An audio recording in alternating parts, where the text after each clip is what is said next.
This is the Global Broadcasting Service, serving remote outposts since 1928. Hi, everyone. Welcome aboard the Walt Disney World Express monorail. Caramba, we have something really big for you today. Welcome, foolish mortals. Now then, hang on to them hats and glasses, because this here's the wildest ride in the wilderness. This is the DBC Pod with Phil Schoen and Jason Dodge.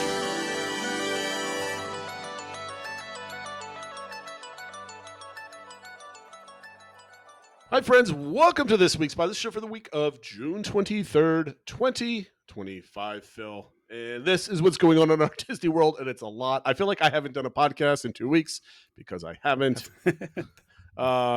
You picked up the slack last week. I appreciate that. I've just been a slave to work, grinding away, and I could not make it. However, we're back, and I feel like there's a lot that's happened, but our show notes aren't very long. It's just been a collection of like blah. It's captured in all the construction notes. And there's a lot of overlap between different topics. Yeah. Oh man, so a lot of recent park news will impact my trip. I'm excited about that. You saw Elios this weekend, which bombed, but everybody seems to love. Yeah, it's really bizarre. Yeah. That's a whole topic that we talked about on Discord about like Pixar movies and stuff like that. We were going to play a game, Phil or Skipper, but we pulled the plug on that. That's for next week, Phil. I think we got to develop that a little more, unless you just want to listen to us list off every attraction in the park. We're afraid that would get a little boring after a while. We got to be a little more structured. So we want to welcome new member Walt Disney 33, but I feel like he joined our Discord like a month ago. This name, unless there's like Walt Disney 32 joined and 33 joined like today. I don't know what it is, but welcome. Thank you for joining. And remember, Discord and all of our social media links are in the description below. Hit like if you're watching this. Right, scroll down, hit like. If you're on your TV, I don't know what TV system you're using. I don't know how easy it is, but don't stop it. Just let it keep playing. Worry about it later. All right, Phil. We're just going to go right into this because I'm a mess. It's about 105 degrees here in the Northeast. It's humid. It's practice for our Florida trips coming up this summer. Yeah. I told you earlier, I was telling my kids, this feels like Florida weather, but we don't have the theme parks or swimming pools like they have in Florida. So No. it's not all the good. It's only the bad parts of Florida. Well, my kids got to spend time at the pool today because we have a swim club nearby, but they spent like 6 hours at the pool today and they were just burnt out. And then my son had a wiffle ball game with his end of the year baseball team party type of thing. So he's exhausted. Hopefully he's asleep right now, so we don't want to make any noise. I'm all frazzled. I took a nice clean shower right before the show, so my beard is still wet. So if it looks kind of weird to you on YouTube, I'm sorry. I've got the dad hat on. You know, I'm living the dream. All right, Phil, let's get on to the show. No one cares about any of that stuff, but let's talk about all the news. I don't remember what's happened last week or the week before. I was stuck in a job site literally for about 160 hours, all said and done. Everything is trouble for me, Phil. So why don't you just straighten it out for me? Okay. And we'll talk about it. Yeah. So some of this is news that I covered last week that broke kind of right before I started recording. So we definitely want to get Jason's thoughts on it, but also how it's going to impact his trip, because some of it very much will impact his trip. Yes. The timing is right around then.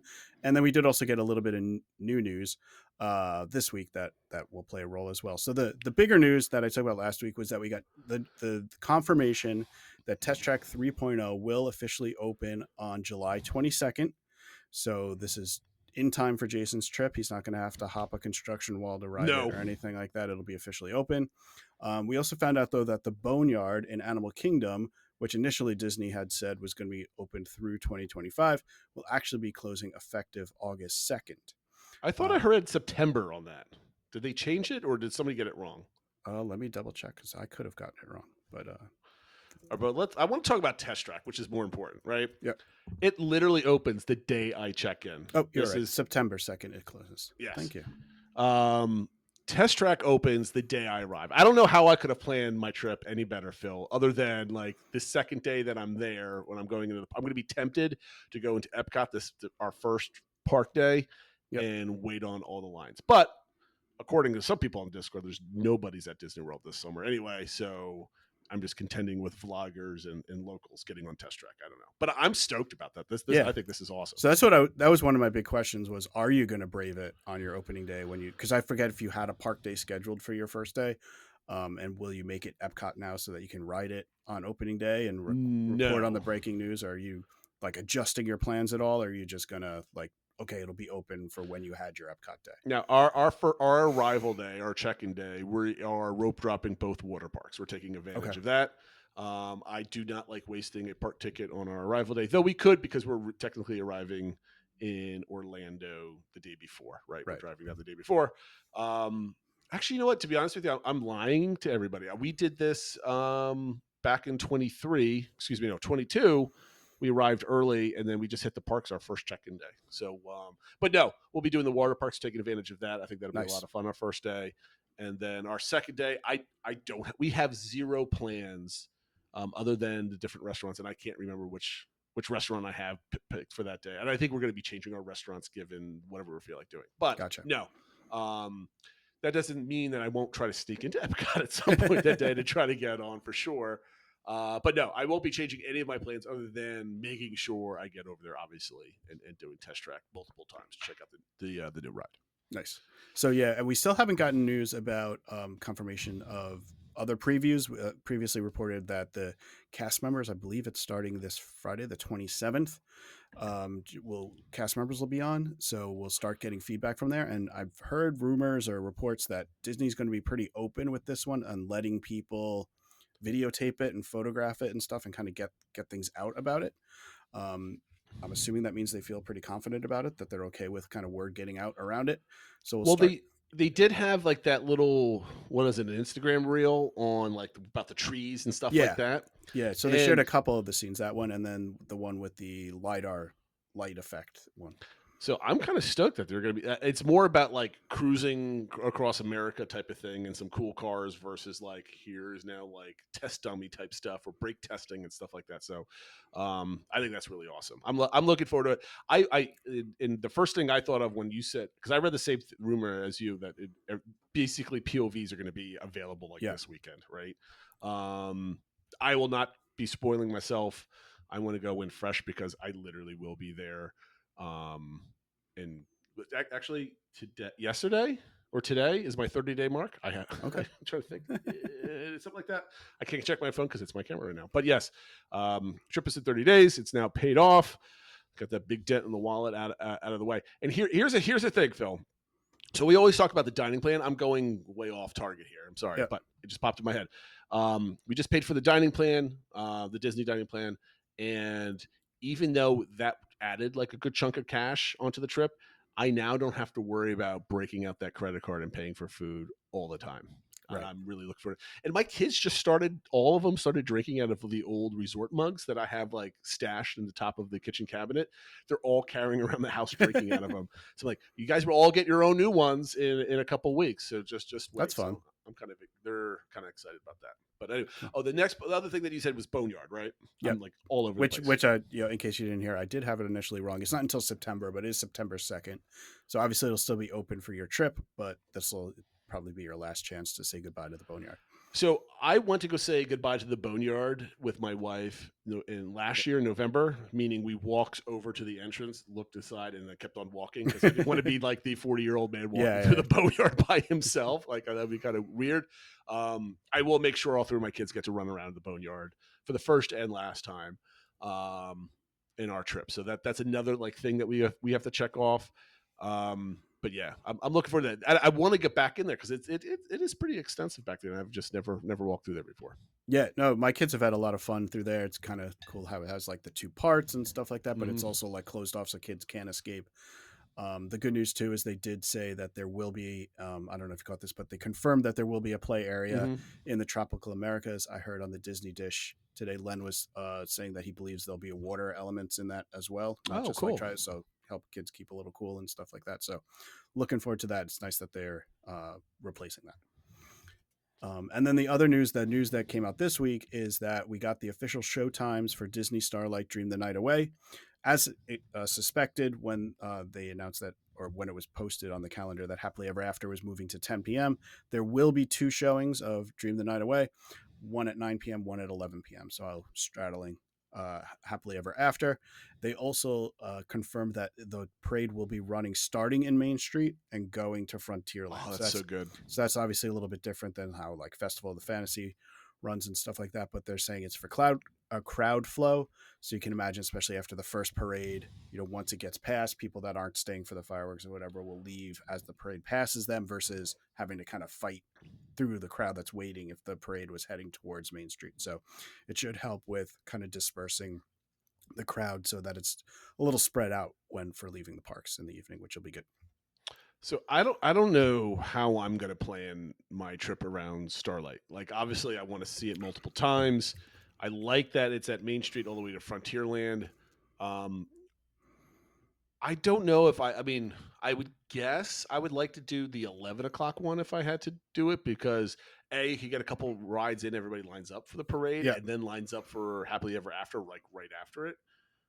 Is Happily Ever After at 10 o'clock? Is that at 10 o'clock? Yeah. Mm-hmm. So this is really tough. Maybe you could do a bunch of different like Frontierland stuff and then like watch it from afar type of thing while you kind of run over the Haunted Mansion as that's going by potentially. But then you're going to be basically out of luck trying to get a spot for Happily Ever After. Yeah. Unless the park is empty, like everybody says it's going to be, which it's not. But like the idea of going at 11 o'clock is really cool too. I know my wife and maybe some of the younger ones might not want to do it. They might want to head out, but we've done the talk. We're going to have a talk again. It's okay if we split up, right? So we're not going to be pushing people to do what they don't want to do. And I know me and my eldest will be probably watching it at 11 o'clock. So I think that'll be fun. I like that it's split up into two. So it's not like if you don't get a chance to see it, you're going to miss it. And I love that it's leaving from Main Street going out, allowing people to kind of filter out, because you can, people are going to be watching Happily Ever After and then just sitting there like for 40 minutes waiting for the parade. Like, it's just going to be a giant cluster of humanity on Main Street. And I hope they kind of do something with crowd control. I don't know if they're going to like try to persuade people from not just sitting in place like for like 2 hours in the main thoroughfare. That's going to be tough on the cast members. So please be kind to cast members. It's going to be interesting to see how it is, because obviously for the parade you have to be up on the sidewalks and stuff like that, but for Happily Ever After you can be in the road.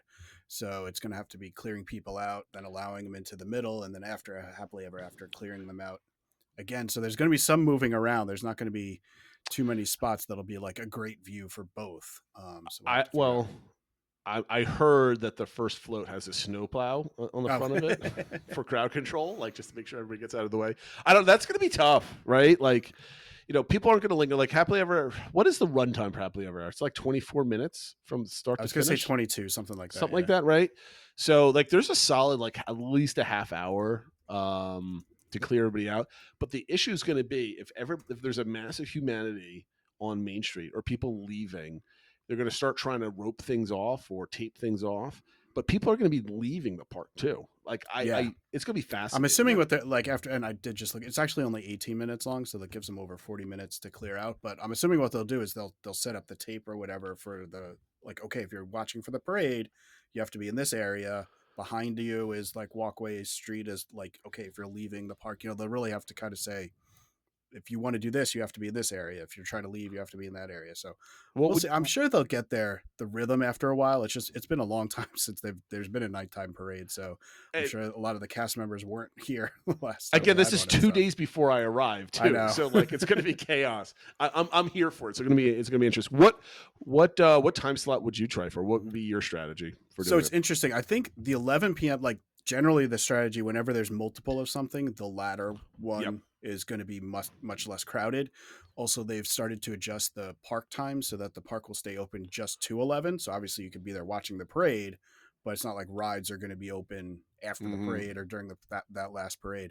So the best bang for your buck is probably, do stuff during the first parade, have some of the crowd clear out, try to find a spot for Happily Ever After, and then watch the 11 p.m. parade. I'm not sure. My first day down is just my down and back with my daughter the first week of August. I'm thinking we'll probably watch the first parade, see how much we like it, and maybe watch the 11, but also see how she's doing and stuff like that. So, because if you wait to the 11, then all of a sudden she's cranky or she's not, like, I don't want that to be like the only shot. So I think at least for our first trip down, my trip down, we'll stake out a spot for the 9 p.m. If I knew it was just adults or if I knew we had a couple chances, like we had multiple Magic Kingdom days, I might try to wait till the 11 because I think that's going to be a clean, nicer experience, just less crowded and stuff. I mean, I like how that the Magic Kingdom is going to be open later throughout my trip. So one of the things that I'm looking forward to, I don't know if this is actually going to happen, but like if we have an early night or whatever, I'm getting antsy, the kids are tired.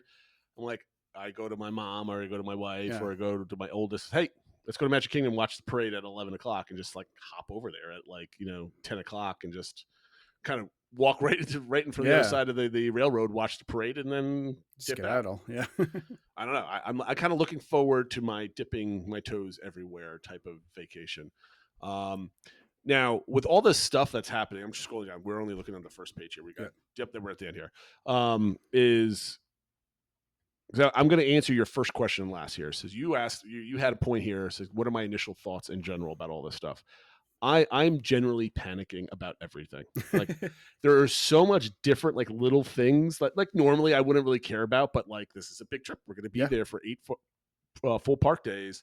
Like Wheezy on Discord mentioned, like he got like, did he bring up like the pin trading link to like a pin trading he thing just for posted young something, kids? Yeah, for young kids, and they give them like a free starter pack or something. Like I hadn't seen that anywhere else, but he shared that. Yeah, I'm like, that's awesome because Art of Animation is going to have all the cool kid summer stuff like all throughout the resort supposedly. I'm just panicking, like I don't have like I've been so busy for like the last 6 months that like I haven't overanalyzed. Like I mean, I'm ready for the trip, right? Sure. Like, there's no way I can be unready for a Disney World trip, but I'm panicking for all the little tiny things. Oh yeah. And I'm like, what about this? What about this? Normally those things I wouldn't be worrying about because it's just kind of random stuff. It's fun if you run into them, but it's not a big deal. And I'm like, I got to make sure I know all the cool kid summer stuff. I got to do a list. But if I do too much of a list, then I'm going to have too much of a, we got to do this at 8, this at 9, this at 10. It's got to be more free throwing. So I need to, I think, make a list of things to be aware of. So if we're nearby, we can do it. But not something like, let's go an hour out of our way to kind of go do this or whatever type of things. I think I need to be ready. But like, I got to go to the boneyard. I got to go and do, make sure I get the parade. I make sure I test track. But then I think to myself, like, I'm going on test track no matter what. Like, I'm there for like 8 days. I'm going to have a chance to go on these things. I don't have to make an effort not to do these type of things. So I think I'm panicking for nothing. But I just want to be able to sure like I tick off all like the things that I want to check out, like all the construction updates. I want to walk by and take a couple pictures and see them in real life as I've been staring at pictures for the last couple months. So I'm just panicking about all the things. I'm just panicking about all the things. all the things. I got to think I think what I'm going to do now that like summer's kind of winding up, I'm going to have a lot more free time outside of work without less traveling. I think I'm just going to start making lists. These are all the different things that are going on. Take advantage of them or not. I just want to be the one making that decision that we don't do a thing rather than like getting home. It's like, totally forgot this was going on. This probably would have been cool. Like I want to make the decision not to do something and not let it slip by. All right, moving on. So something that really caught my attention last week from the Disney Dish podcast was there's a Western Way widening project. So this is a highway that basically is on the southern end of Coronado Springs that leads kind of into the back end of like Hollywood Studios, right? North of Blizzard Beach. And it winds all the way north of Animal Kingdom and up and out, right? Yep. So a lot of this is being paid for with bonds from Disney World. It's all kind of like government type of funding for widening the road. Yeah. Right. However, Disney's spending money for it. And Disney doesn't spend money for infrastructure that it's not going to make use of, right? Len Testa made a joke like they're not spending all this money to make a cast member commute better, right? There's a reason. So if there's a lot better traffic to get to Animal Kingdom and Hollywood Studios, there's a widening the road of infrastructure around Coronado Springs. There's a widening of infrastructure north of Blizzard Beach. And there is a big, giant piece of land that's tucked in between Coronado Springs, Blizzard Beach, and Hollywood Studios. That's, as Len measured it, the size of the Epcot resort area. So probably 2 different resorts. And then he also started mentioning a Western Skyliner connection that connects potentially at least Blizzard Beach, Coronado Springs. I don't think he mentioned anything about Animal Kingdom, but this gets me more excited than anything else that I see at Lakeshore Lodge or anything else that's kind of outside the park stuff, right? Yeah. I love it when Disney changes the face of all their properties. Like Animal Kingdom, Phil, if like Matt had this on his one of his Diz Happening shows last week, where he's like, Animal Kingdom is rough when you're staying there. Gorgeous resort, one of the best resorts to stay at thematically and food wise, but it's a 20-minute bus ride everywhere else, right? So imagine the Skyliner on it. Not to say that the Skyliner is any faster. That's a long Skyliner trip, but Yeah. like, Well, and it's what he more mentioned peaceful. was it just breaks it up too. It's not like any individual bus ride from Animal Kingdom is bad, but when that's the only mode of transportation you have Right. and you're there for 8 days or whatever, it starts getting a little old. And if you can mix it up, and especially just to get from Animal Kingdom Lodge to Animal Kingdom, that would be a super quick Skyliner and stuff like that. So I don't know. What did you make Obviously, of this like when you hear this? yeah. So I thought it was interesting. I fully agree that some of it's just for traffic flow. Obviously, the Flamingo Crossing area is at the end of this, and it's got some rough traffic congestion areas, and there's a lot of building going on there and stuff too. But yeah, there's got to be something out there, and there's the suitable land, and they're always looking for the next DVC property and stuff like that. So I don't know. I think it'd be interesting, and obviously, we're both big fans of the Skyliner, so I'd love if it led to something like that. But I don't know what else they could do there, because I don't know if they put another park there or something like that, but it'd be cool. I don't think they put a park there because it's too close to Hollywood Studios. Yeah. Because it's like the back end of Yeah. Hollywood Studios too, right? However, sometimes you hear rumors from Len, and they're definitely, he heard them from somewhere, Yes. right?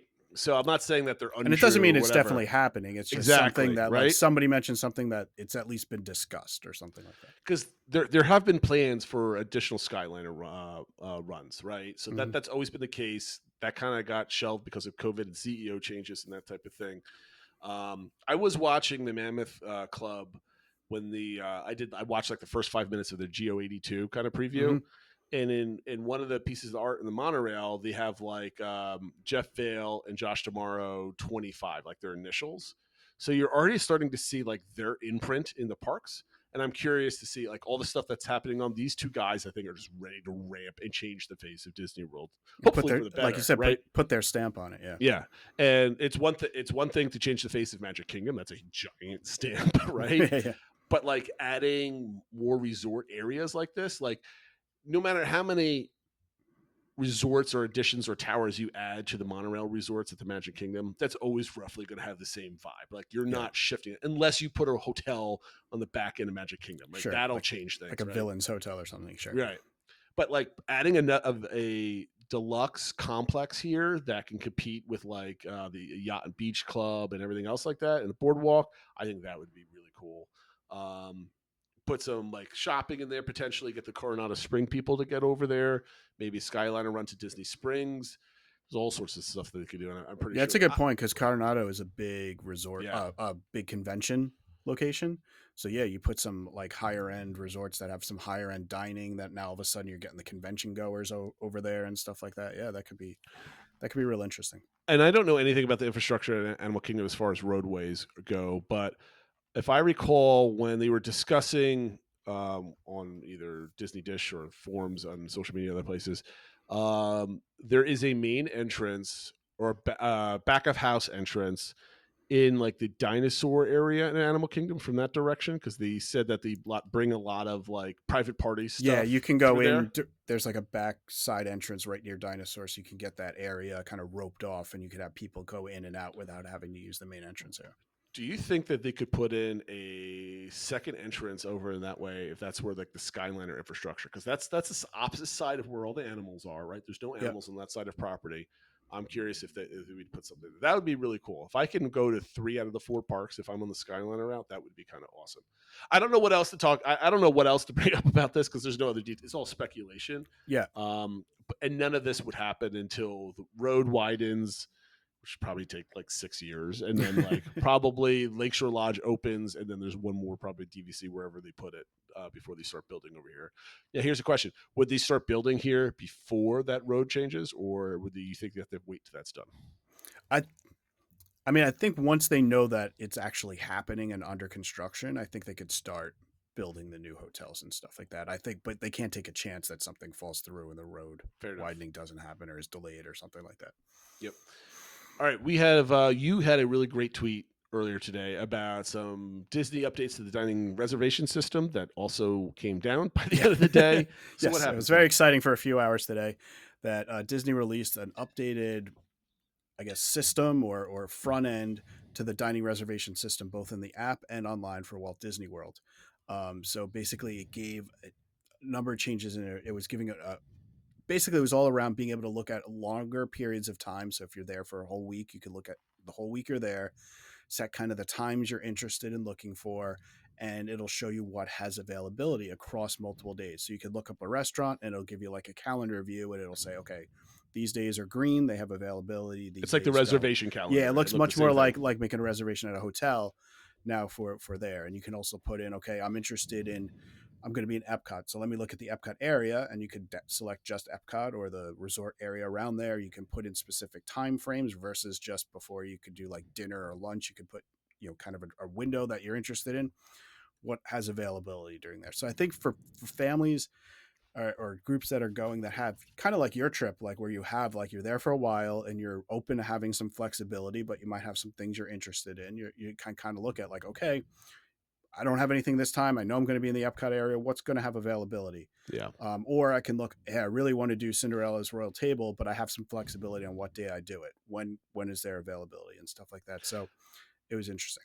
Yeah, one of the things like they've already had in place where you can go in, you select your restaurant first, then make a dining reservation, then you can select your start day and your end day. Like I want to look over these 3 days this week or whatever it is.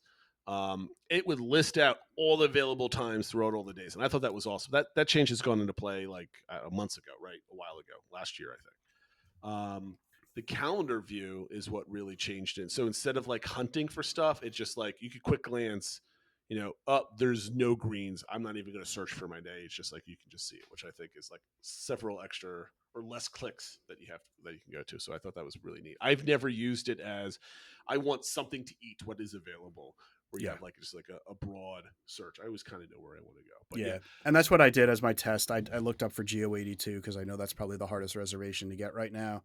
Yep. And there was nothing kind of within 60 days. But if you had a reservation, hotel reservation, you could look out 10 days beyond that, and it was showing what days had availability, and then you could see the times on each day. So you could be like, oh, I have some flexibility. That day has a better time. That's more convenient. I'll pick that one, and that sort of thing. So it definitely showed you more information. It definitely also required more sort of inputting or selecting things.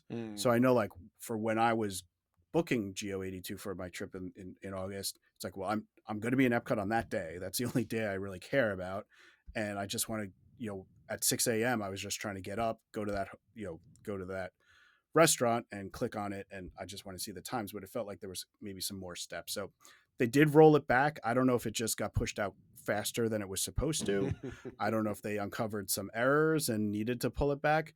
But yeah, somebody commented on my tweet saying, and it's gone or whatever. It's like they already rolled it. It's gone. So we'll see if it comes back, but it's definitely something they're looking at. I know Len actually put out a comment in WW Magic. Is like, congratulations to the team. I know they've been working on this for years. It's like, and then it went away. So I don't know what happened. So it's definitely something they're conscious of.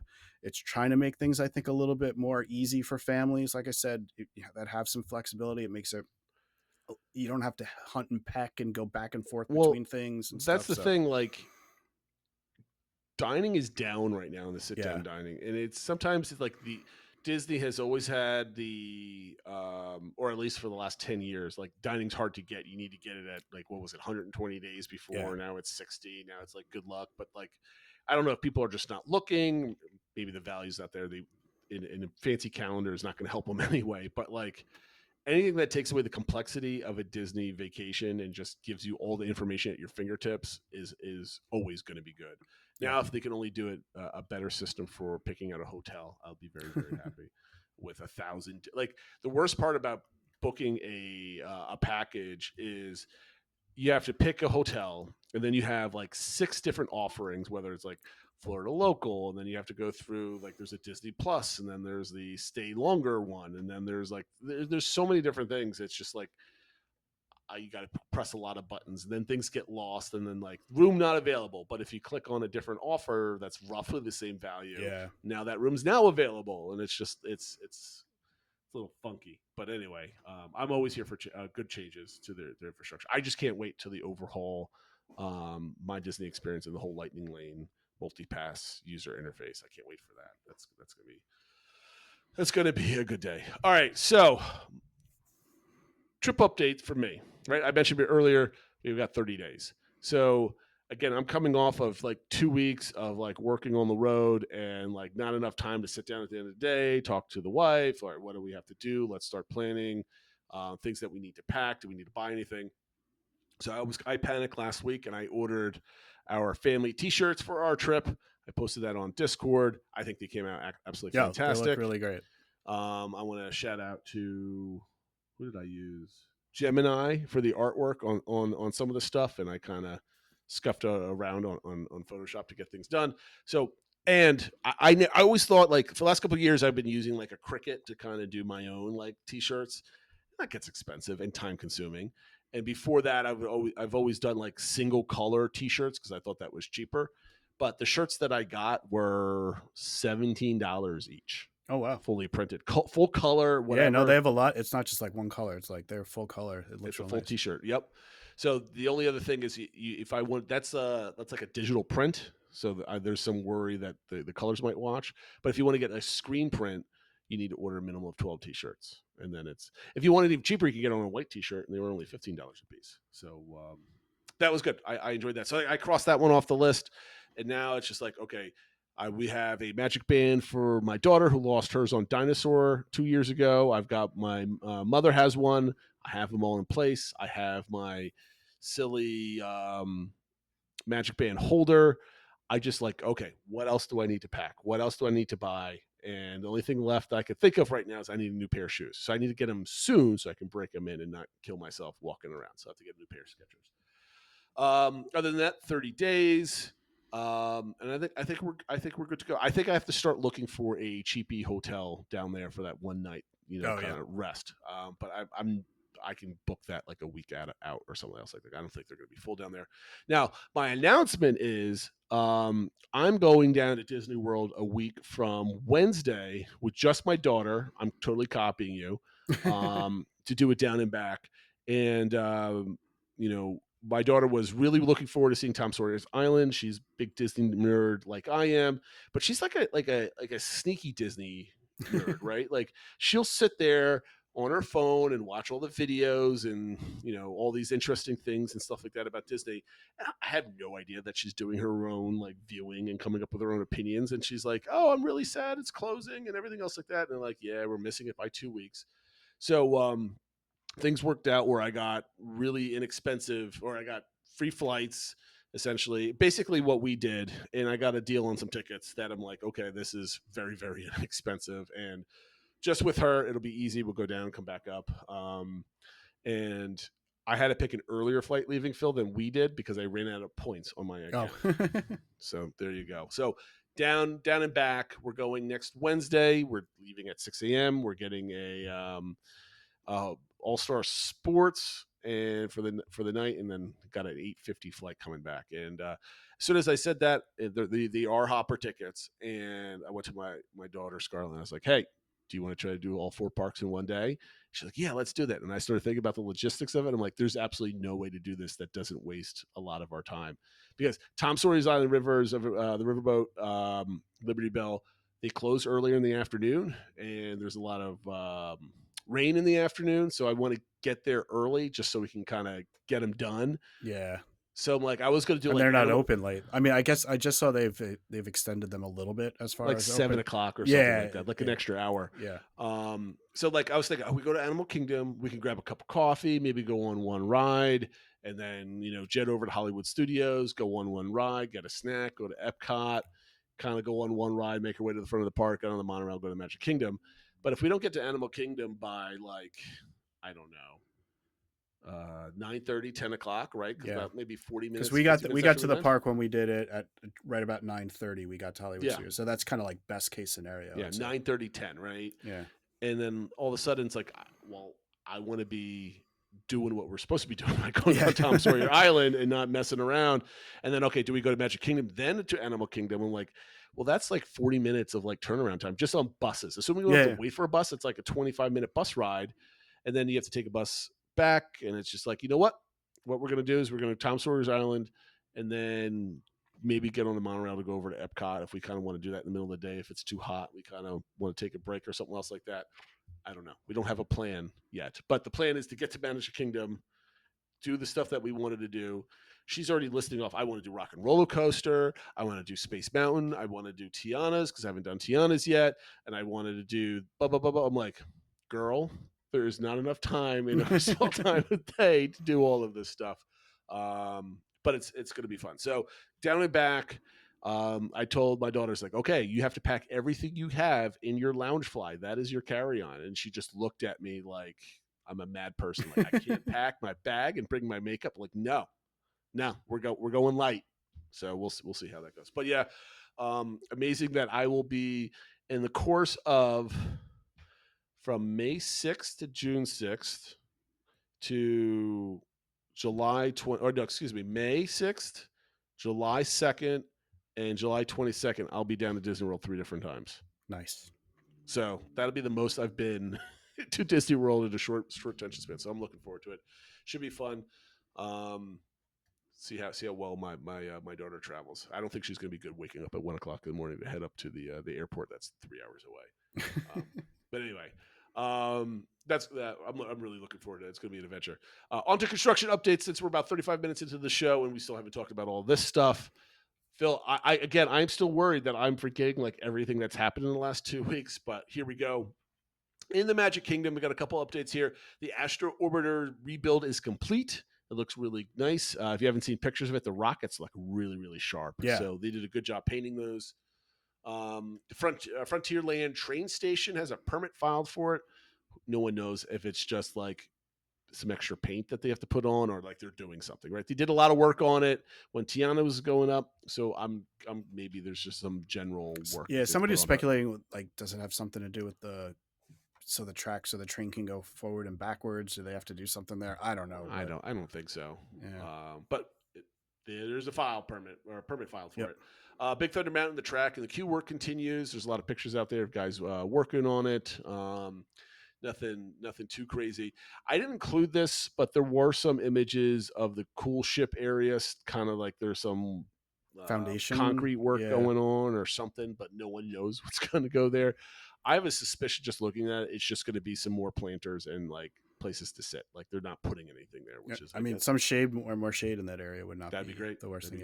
I always thought I did see just you mentioned about Big Thunder Mountain. I saw they were starting envelope testing on the new train that just got there. I don't know if you saw somebody was posting some pictures of the new train and the new cars. Yes. The cars look different. They kind of look like they're made out of wood, and it just kind of looks a little spiffier and kind of like fits in there. So now they're doing the envelope testing with that, and it did look like it's still the one lap bar that goes down over everybody in the car versus individual ones. So I think that's amazing. Any of you parents that are a little, maybe fuller size, and then you have like the little tiny kid with you that just makes the height requirement, and they're getting like 6 feet of air that you have to kind of hold them down before they hit the bar.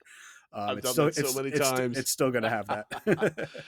I think that's got to be a rite of passage, I think for so, all families, right? Like you panicking a little bit as you're even times I've gone and I haven't had a bit of a gut going on, I'm still like I'm a 6'2" person, right? Yeah. And my 5-year-old was bouncing up and down the thing. I'm like, uh-oh. So I got to grab her. Yeah, that's always a fun feeling. In the Animal Kingdom, you just posted in Discord that the walls are going up for the Zootopia, Together, whatever it is. Yeah. I'm never going to be able to pronounce that properly. Walls are going up there, so that's pretty cool. We already mentioned the Boneyard closure. And in Tropical Americas, it looks like construction is increasing. I think I saw a report that there's more construction vehicles getting in there. They're pretty much basically done moving earth. Yeah, there was some material there too that looked like might be for retaining walls or something like that. So we might not quite be getting show building construction yet, but it's getting prepped for it. Yeah, we're getting close on that one. At Epcot, we already mentioned Test Track's opening July 22nd. Really no other stuff going on at Epcot. Hollywood Studios. This did an update. It should have updated, but let me see if I can click it. It's not going to update. I'm going to go to my construction updates here on my other tab. Sorry, guys. How did that not update like that? Okay. In any case, the cast member parking is kind of walled off, fenced off, as they're going to prep to kind of build back through that. Again, it's not going to take up the whole parking lot, but there's a lot of staging and materials and equipment and stuff else that's going to go back there. We don't know how deep that the gravity building is going to be, but they're already moving on it. And then to go with that, there were multiple phases of walls going up around Muppets Courtyard. Yep. It is now a permanent or a semi-permanent wall now. It's not just the foliage that's kind of going across. It's a full-on wall with some, the typical advertisement and banners and it's got the updated concept art that we talked about. Yep. So we got that all going in Hollywood Studios. Some hotel information. There's refurb still going on at the Contemporary. I don't really know what they're doing. Are they doing work at the pool or? I'm not sure. I don't know what they're doing, but the permit got extended, whatever that means. Fort Wilderness, the pool area expansion construction is getting ready to go. I don't really know what's going on over there. I know Matt talked about it on his podcast. Yeah, I think I forget if I think I talked about it a little bit last week too. It looks like there's a whole new sort of pool area going in next to the existing pool at the Fort Wilderness area that's near Pioneer Hall and stuff. That'll be for use by the people staying at Fort Wilderness, and if you're staying at the cabins and stuff like that. They think it's to offset because of the Lakeshore Lodge is supposed to have a really nice pool area with like a lazy river and everything like that. Mm-hmm. That obviously the people that are just staying in the campgrounds won't be able to access that. So they're trying to, I don't know, counter program that a little bit or make it look a little nicer. I don't know, but it looked like work on that. The other thing I saw is it's going to have pickleball courts in that area too. Oh, okay. I didn't do too much reading. I'm glad you did. Yacht and Beach Club, the store along Bay, is reopened. It's been down for like 4 or 5 months, hasn't it? Yes, close to 6 months. I think it was a 6-month refurb, and it's last I saw the slide was still not totally open, so it's not 100% open, but it's largely open. Guests are able to use it and stuff. And just for posterity's sake, I put the Western Way update here in the hotel section. So that's all that's going on. Still waiting for the Tom Sawyer Island stuff. I'm really curious if there's going to be any difference to what you can see between me going down next week and then me showing up for our big family trip after that, whether or not there'll be walls, whether or not, like, is the riverboat still going to take laps around, or is it going to be fully evacuated, or are they going to park it there? Just park there or gone, or who knows? I don't know. I'm really interested in seeing that. As an aside, I know Matt likes to take receipts out of Diz social media. There was a poster. I'm not going to call them out because I call them out on the forums. But this is one of the people that are really sad to see the riverboat go, and they're a proponent of. They're excited about some of the changes, but they wanted to keep the riverboat. And then it came out and says, "I've never ridden it. I just wish they can keep it." I'm like, that's why they're getting rid of it, because no one went on it. Like, you can't have an expensive piece of scenery like that. Yeah. So I was kind of get a laugh out of that. So all like the seriousness that's going on at Diz Twitter or everything else like that, just ignore it, because it's kind of silly. You want to talk about Elio? Yep. You saw that this weekend. It was a good bomb of a movie you wrote here. That's what I wrote there. So my family was, especially the kids, were really excited to see this. This is the one that they were like, especially my son was like, when that comes out, I want to go see Elio. I'm like, okay. And, they didn't have interest in seeing the new How to Train Your Dragon remake or anything like that. This is the one they wanted to go see. My kids are seeing that tomorrow. Okay, nice. And so we saw it on Sunday. It had already kind of come out that it wasn't performing pretty well. I could tell, anecdotally, I went to like buy tickets online and I could see not a single seat in the theater was sold. I'm like, that's not a good sign. So I was like, well, we'll just buy them at the theater and save the $10 in fees from buying it early.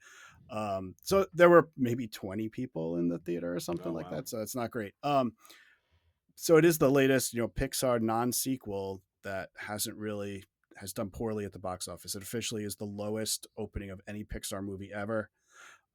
But reviews are incredibly, positive about it. A lot of people on our Discord have seen it. Saw it even before I did, and we're raving about it. Our friend Zach said he thinks it's in his top 5 Pixar all time. Crazy. He liked it that much. I saw a lot of people, not a lot, but I saw people posting like, I'm seeing it for the 4th time. I'm like, it just came out. They're like that. Like, it seems like one of those movies that if it hits you, it really, really hits you. I did check on Rotten Tomatoes for the critics reviews. It is certified fresh at 84%, and the audience reviews are at 91% positive. So, I mean, that's pretty good scores. Not going to give a full spoiler or anything, but I thought it was a really solid movie overall. The animation is incredible. It's like really beautiful, like all the backgrounds and the scenes out in space, and lots of great character designs for the aliens and stuff like that. It reminded me, it made, or at least it made me feel a little similar as Onward did, whereas like the first kind of 3/4 of the movie or whatever is kind of like, this is a fun adventure movie and there's some emotional parts and you get relationship stuff, whatever. But then in the last, like the last act or whatever, they really crank up those Pixar feels, and they really did that in this one. Like it was in overdrive. So it was like the last, say 20 minutes or whatever, the movie really really got me, at least. And I think is so I kind of said overall I gave the movie like a 7 out of 10, but the last 20 minutes were like a 10 out of 10. They did a really good job with that. So I don't know why it's not, and that's kind of what I wanted to talk about. Is like, why are movies like this, that beautifully animated, really well done, good score, like people like that, see it, but why are people not going to see these movies? Why is it bombing? And I don't know. I think there's a number of factors. I think it's pretty clear, right? Like they didn't market this heavily, like Yeah. whatever. So I mean, you can blame that, which I guess it does play a part into it. However, you just look at the trailer or the title card or thumbnails or whatever, however you're seeing this, and it's the same Pixar animation style, right? Nothing's changed. It's a story about a boy going on an adventure with some weird looking, happy looking, uninteresting aliens, right? It's just, they're blobs, or they're just like generic shapes or generic designs on the aliens. And to me, that's not captivating enough to bring all my kids to the movie theater, when it's my idea. If one of my kids like yours said, I really need to see this, I'm like, okay, we'll go, because you're like hyped for it, right? But I think on the grander scheme of things, I mean, it's pretty evident that not a lot of people got hyped over this movie, right? And I think it's samey on the animation. The story's not gripping. Like you go see like toys, like talking toys that come to life and do a thing, like that's interesting. That's different. That's different, right? Or like cars or anything else like that. Like it's different. When we constantly see Pixar movies that have to do with just like a human story element, and they're all phenomenal stories. Don't get me wrong, beautifully animated, everything else like that. But it doesn't grip you as like, I need to go to the theaters to see this, right? Like Elio to me seems like a movie that it's just gonna be perfect for like an awesome family night, at home, eating snacks and stuff like that. But like to me, I think these are quote unquote bombing because there's nothing that's like, I need to see that on the big screen about it, right? What do you think?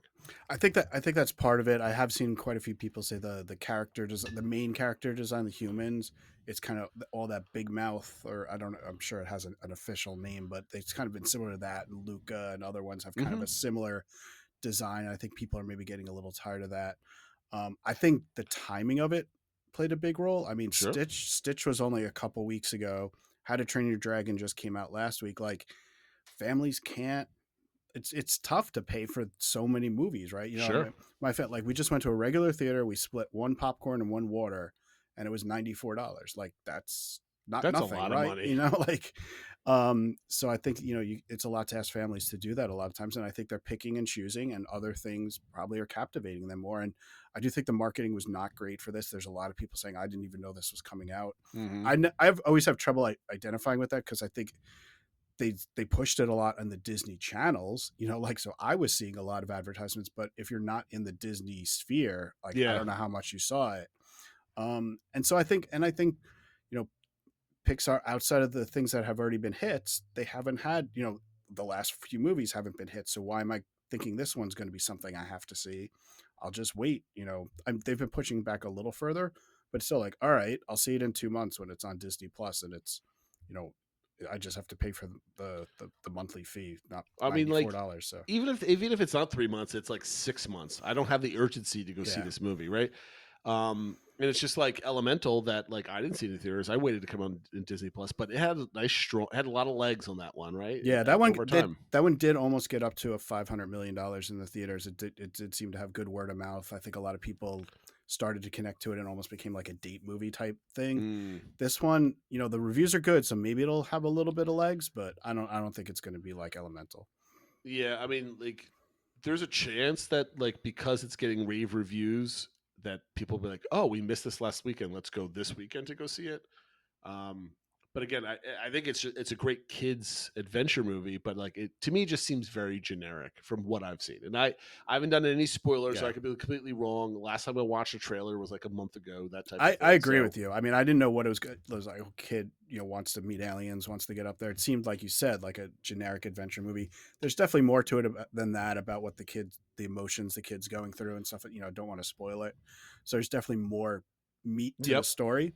But to your point, that didn't come through in the advertisements that was out there that there is. So Yeah, I mean, like again, I think like even like Onward, like I thought that was a fun movie, but it was a generic adventure movie, right? And it didn't have like any pull to it. And they could have tried to set up more of like a Dungeons and Dragons like kind of adventure type of movie type of thing, and they didn't really do that. It was like two kids went around and try to save the story type of thing, right? There wasn't anything. I just hope Pixar's got some like big hits coming its way because they're doing a lot of the sequels, Incredibles, and all this other type of stuff. Yeah. So I think they're going to make big successes out of those. You linked two other movies. It was Hopper. Hoppers is coming out in And 2026. Yeah, and then I think it's Grotto or Grotto, something like that, which is the one that's set in Italy about a cat. So that one looks like that one seems to have a very almost 2D look to the animation style, like a very different animation. Is that just concept art, or is that how it's actually? That's supposed to be the look of the animation, is from my understanding. So I see that interests me. Like Yeah. some different. Hopper just looks like a generic Disney Plus movie. Yeah. And it's what the issue is. It's going to be, not that I don't mind the messaging, but it's going to be super preachy about saving the environment and all this other type of stuff. And it's just like that's going to turn people off. Like people want to go, don't want to be preached to, don't want to have like, even though there are good messages to have, it's just like I think it's going to be sometimes too much you just, in your especially face. like a summer movie, you just want to go and have fun sometimes. Yeah. And I don't. So we'll see. We'll see. So Yeah. I'm not expecting that one, but the cat one, the Italian black cat, Yeah. whatever the name is going to be, I think that looks very interesting. Just because it caught my eye with the art styles. Yeah. Different. So, and you never know. Like Disney has a good track record with like animal type movies, right? So Yep. that might be a sneaky success. So. Go see Elio. Yeah, the one thing I would say was like if you are on the fence about it, I think some of the scenes are big and space, and like there is a benefit to seeing it on a big screen. I think I even suggested to you if you want to watch it at home, it might be if you're somebody who has a setup where you can watch it outdoors on a projector or something like that. I think it could be a good idea. I think it could be a good movie for that. So if you're on the fence, I would say go for it. But if you're kind of like, I don't think it's something you absolutely have to see. But if you're on the fence, I would go. Yep.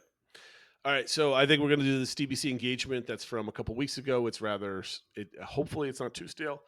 But the question was, if you remember, is there an IP that does not belong in the Magic Kingdom? Right, because if you remember, people were talking about Cars doesn't belong in the Magic Kingdom. I personally think like anything kind of belongs in the Magic Kingdom. It's a land of fantasy and magic and stories, so like anything can kind of fit. So. Phil, let's go over ours first. What doesn't belong in the Magic Kingdom, Phil? So for me, the first one that came to mind, and it's kind of ironic because it is at Disneyland, is Star Wars. It just doesn't feel like it fits. And the best way I can put for it is like, yes, there's all these like adventures and the future and fantasy and stuff like that, but it feels like everything's created in our world. It's just different adventures and different aspects of it. All the princess stories take place, whether it's in Germany or France or whatever, like you can kind of connect it to where you are somehow. Whereas obviously Star Wars takes place in a galaxy far, far away a long time ago. So it just, to me, doesn't connect to everything else that's going on in the Magic Kingdom. And I don't know if it's because it was an acquired property. I don't know what it is. I know we have some other people gave feedback on it. They said the same thing. It felt weird when you're at Disneyland and people are walking around with lightsabers and stuff like that. Like, I don't know, just something about it didn't quite fit for me. So for me, it's, to me, Magic Kingdom is about whimsy and storytelling. And you are taking a step out of the modern world and going on adventures or playing in fantasy or going into the past or into the future. So a lot of modern, quote unquote, modern day like IP, I don't think belongs in there. The one thing that comes to mind is like something like The Incredibles, right?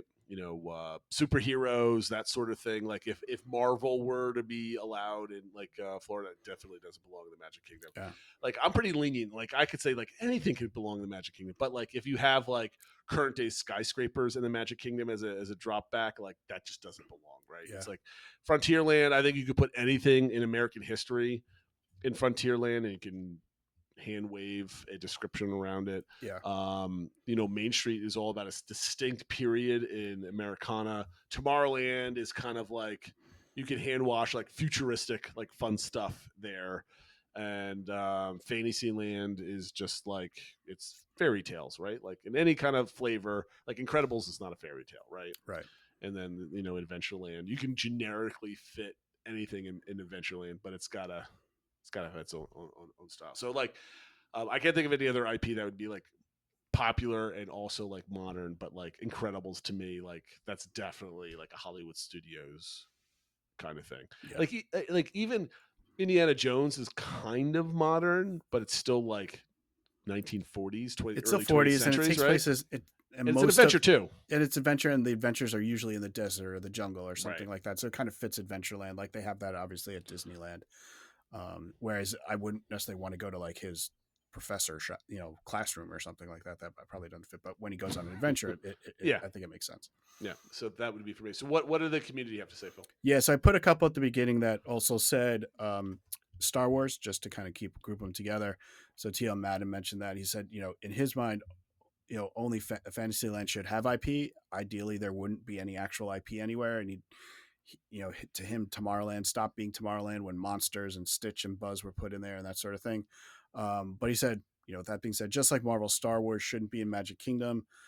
He went to Disneyland and he said Galaxy's Edge felt weirdly out of place where it is. Even though it's isolated, it still, kind of didn't fit. Whereas in his mind, Indiana Jones did feel like it fit in Adventureland. Yep. So, he said similarly, you can probably make any popular IP fit into any park. He said Moana and Future World and Epcot and stuff like that, but it takes away from the theme of what that park's theme is. And I think that's kind of what we're getting at, that if you put Star Wars or Marvel or something or Incredibles in Magic Kingdom, it takes away from the theme of what Magic Kingdom has. And I know it's contradictory, but I think cars can fit in Frontierland if it's an off-road rally type of thing. Like, there's plenty of off-road stuff in, because Frontierland's no longer going to be cowboys and Indians. It's going to be, the America the Beautiful. America's, outdoor areas and outdoorsy type of stuff. Yeah, exactly. So Weezy also said they would never do it in Florida, so I'm not worried. But Star Wars, he said this. He was the one who kind of highlighted he didn't really like when people who were dressed up and cosplaying with lightsabers and stuff like that for going to the Galaxy's Edge part of Disneyland, were then walking around Fantasyland and stuff like that. So it just felt off to him. So I think kind of similar vibes to all of that. Now some different ideas that people had. Mama Six said in her mind it's Stitch, but it's only because she finds Stitch super annoying and for no other reason.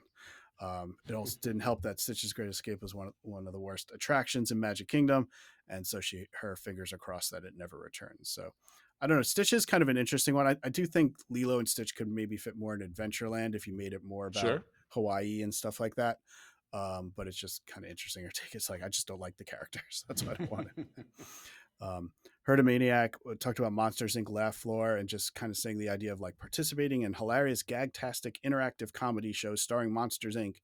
Like to him that doesn't fit in Tomorrowland. I don't think it fits in Tomorrowland either, to be honest. Yeah, with you. I don't really think so either. I think they just stuck it there because they didn't have anywhere else to put it. So right. I don't know if it could fit in a different land of Magic Kingdom, but it definitely doesn't fit properly where it is now. Yeah, I agree.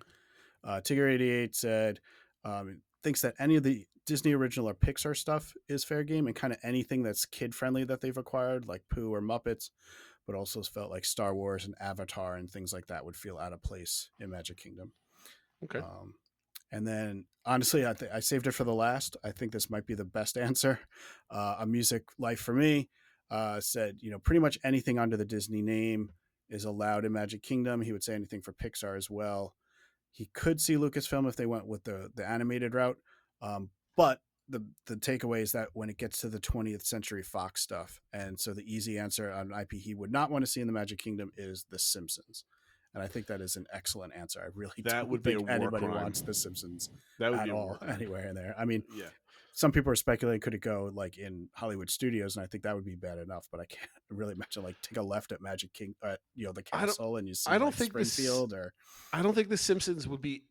Do you think they would actively like put Simpsons Land somewhere? I don't think so. I mean, I enjoyed the one they had at Universal. It's fun to be in Universe and go to Moe's and stuff like that. But I mean, I know The Simpsons is still going and stuff like that, but it's like, I don't know. It's not like a current, and it's not something, yes, it's on Disney Plus and it gets a lot of views for Disney, but it's not a Disney created property. And like, I don't know. Well, even if it was a Disney created property, it's not popular anymore with the younger generations or even like millennials, right? They might watch it, but like it's really either older millennials or Gen Xers that are remembering it from the 90s that they watch it. It's a declining property anyway for the shows that they put on. I mean, that's probably the best way to put it. Yeah. Why would you invest billions of dollars building a land in Hollywood Studios? I just can't imagine people like, oh, they built the Simpsons land. Now I got to book my trip. Like, I mean, like just imagine.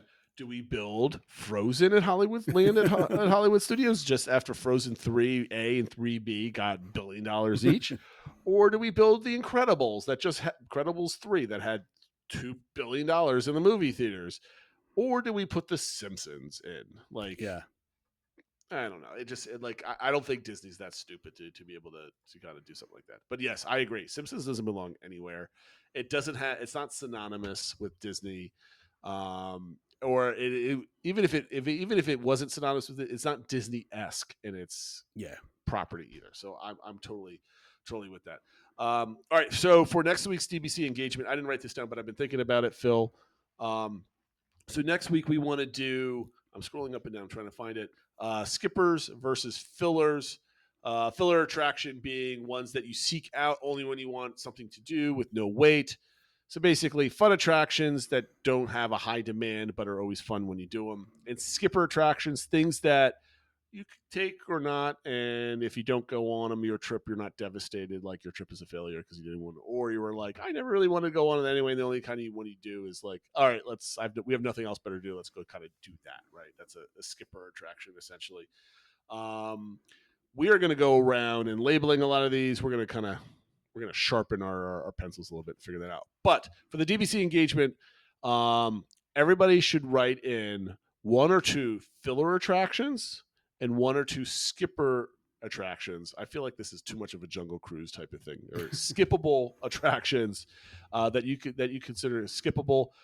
It could be anything across all 4 parks. But if you want to have a longer list, you can, but we're looking for 1 or 2 on each category. See what you guys think, and we can kind of drive up the conversation, get ready for our game next weekend when we kind of lay our own out there. So yes, skippers and fillers, put them in there. Phil, did I forget to say anything as we hit the 1 hour mark? Just a reminder of all our social media. We are everywhere at the DBC Pod, and of course our Discord server. There was a lot of, we went through the Western Way expansion project, but there's a lot of good discussion and armchair Imagineering happening on the Discord server. People sketching out Skyliner routes and stuff like that. So, join in the fun. Yes, absolutely. It's the best part of Discord, and thinking that you know what you're talking about when you're designing Skyliners in Orlando. All right, guys, everybody, thank you for watching and listening. Make sure you like and subscribe. Do what you got to do to help spread this show around. And that being said, we'll see you next week. Thank you for watching and listening. Take care, everyone.